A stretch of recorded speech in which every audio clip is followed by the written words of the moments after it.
All right, most certainly, this is the week of divisional battles. We've got the Broncos and Raiders now. Broncos basically out of the race at this point, but the Raiders still hanging in there for a potential wild card shot. So we'll see how this team fares. Thus far, the Raiders have performed very well in divisional battles, and I think they will do so again here in Las Vegas. 50.5 point over under. Raiders favored to win this game by 4 points. Now, the Broncos defense has been pretty subpar over the last 5 weeks. They've been getting a little stronger at receivers. We can see they're up to 18th now, even though they're 8th on the season in points allowed.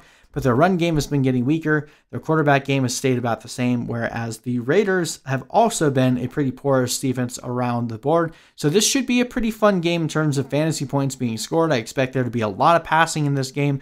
Josh Jacobs should have himself a pretty good day. On the Broncos side, I'm still starting Melvin Gordon over Lindsay because he's still getting the majority of those goal line carries, and Lindsay just seems so fragile to this point. It's really ever hard to trust him in your starting lineup.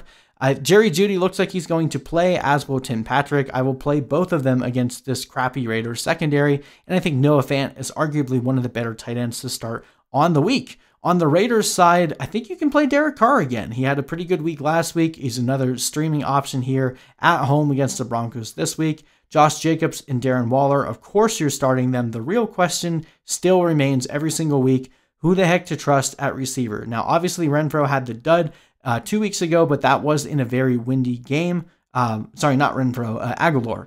If I had to start anyone here, I would start Agholor, just based on the fact that he's pretty much been the leading receiver up to this point.